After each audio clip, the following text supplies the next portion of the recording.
We are coming to you live from the coldest place in the known universe.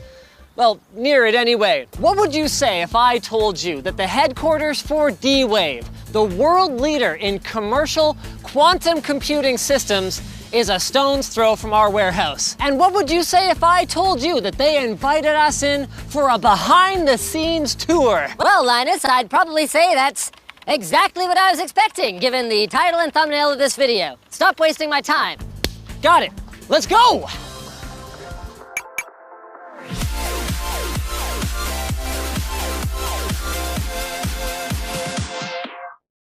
Cooler Master's 25th anniversary edition, Cosmos 2, features a unique dual curved tempered glass side panel. Check it out now at the link below.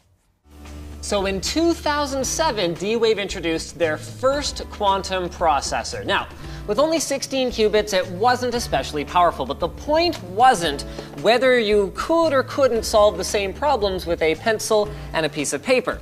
The point was that this scalable approach would allow them to ship the world's first commercial quantum computer, the D-Wave 1, in 2011 with 128 qubits, followed by 512, 1000, and 2000 qubit designs in 2013, 2015, and 2017, respectively.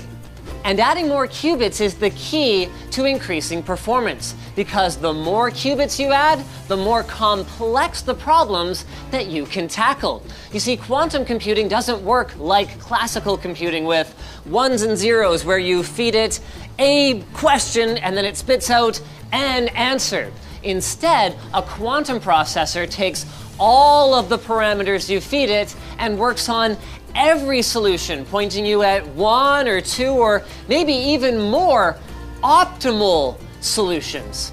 So they're not perfect for everything. I don't think there's a single person in this building who expects Call of Duty Black Ops 10 to run on a D-Wave Mach 5 quantum gaming rig or anything like that.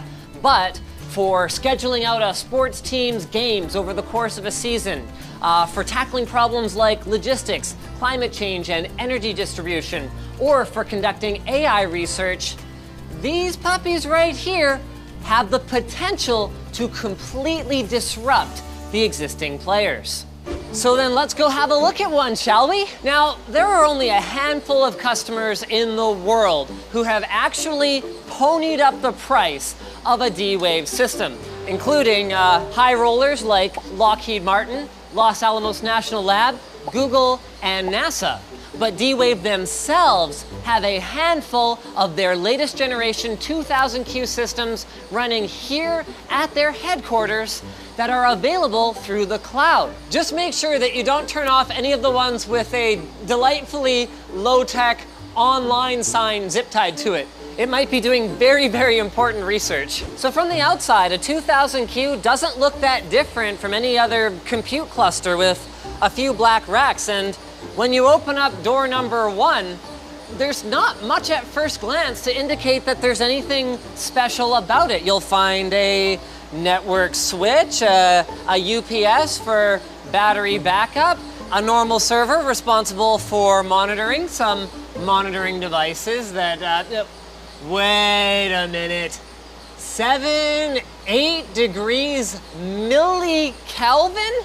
We're gonna have to get back to that later. There's also a second server that takes a problem and translates it into machine code using custom room temperature electronics to generate high precision analog signals that it then sends to, as we promised, just about the coldest place in the known universe. The single, yes, just one chip, single codename Washington quantum processor at the heart of this machine.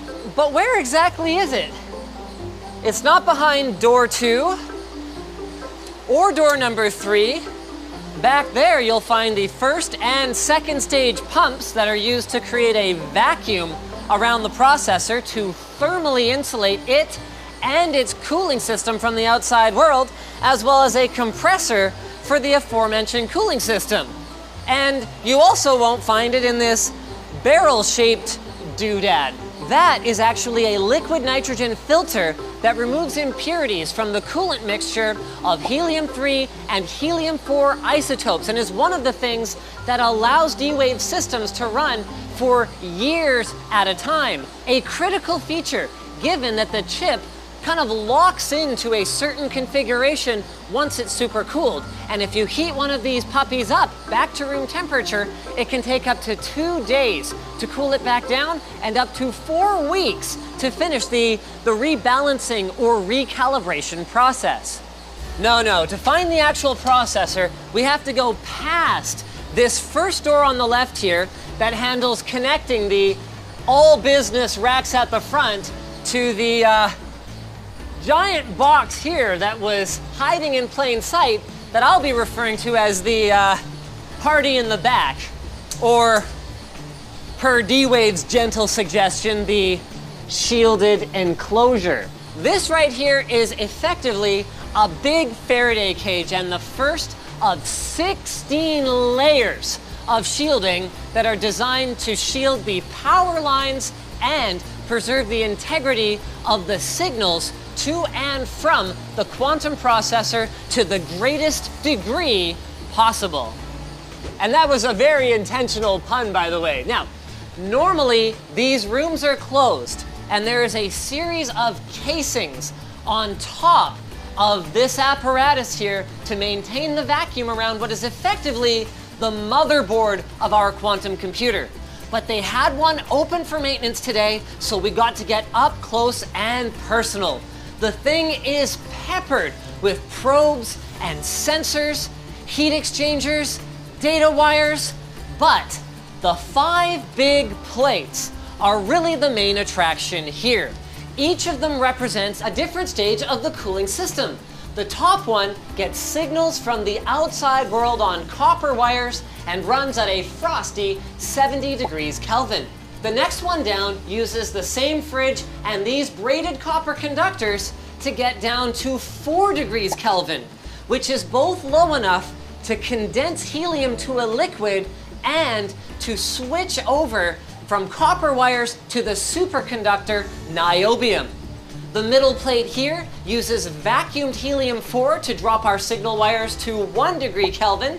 The fourth uses helium-3 to get us to about 1/10 of that, and the final stage uses a sophisticated mixture of those 2 isotopes to drive this entire filtering and shielding apparatus, as well as the processor inside, down to its typical operating temperature of about 0.015 degrees Kelvin, damn near absolute zero. But why does it need to be so cold? Niobium already superconducts at 9 degrees Kelvin. Interstellar space is 3.1 degrees Kelvin. Our solar system is even warmer. We're talking 0.015 degrees Kelvin. Well, this superconducting chip here is what's inside there, and it's connected via 400 superconducting wires. And this is kind of like the pins on a CPU socket. And what it's doing is it's using quantum mechanical effects to process information. So for that to work, these effects need to be significant enough to use them for computation, which means that the temperature needs to be well below the energy scale of those quantum effects. If it wasn't, then the data you'd get would be very, very noisy, corrupted by heat-related quantum effects. That's why the colder they can get, pretty much the better. And getting even colder in the future may actually be practical. So this generation of D-Wave's processors consumes no power and outputs no heat, meaning that the 20 kilowatts of power that are required to run the system is just dedicated to the cooling system. So unless they wanted to go colder, this energy cost doesn't change whether you're running 100 qubits or 2,000 qubits. That's just the sweet spot of practicality and functionality today. And more cooling is far from the only thing on the horizon. The future's looking bright for our neighbors here at D-Wave. They don't have a 50-year vision yet necessarily, but in the nearer term, they don't really perceive anyone else in the space as a real competitor with a commercializable technology, and with more R&D focus, they think their system could be as compact as 3 or 4 racks and capable of taking on some of the hardest neural network problems that we face in the years to come. And you know what? Sounds pretty good to me. Dollar Shave Club is kind of amazing. You can get their high quality blades and their amazing shave butter, which goes on clear, delivered to your door for less than what you'd pay to have to actually get off your own butt, drive to the store, fight with someone to open up the security cage, and buy razor blades there. It's ridiculous. And for a limited time, new members can get their first month of the Executive Razor with a tube of Dr. Carver shave butter for only $5 with free shipping. And after that, your razors are just a few bucks a month. So it's a $15 value for just $5. And don't forget that Dollar Shave Club offers more than just razors. Along with shave butter, they have an awesome selection of high-quality grooming products, from hairstyling to shower products that you can get just like their razors delivered to your door. So get your first month for just $5 at dollarshaveclub.com/Linus. That's dollarshaveclub.com/Linus. So thanks to D-Wave for hosting us here. Thanks to you guys for watching. If you disliked this video, you know where that button is. But if you liked it, hit the like button, get subscribed, and maybe check out where to buy the stuff we featured at the link in the video description. Okay, less applicable for this video than usual, but we also have links down there to our merch store, which has cool shirts like this one, and our community forum, which you should totally join.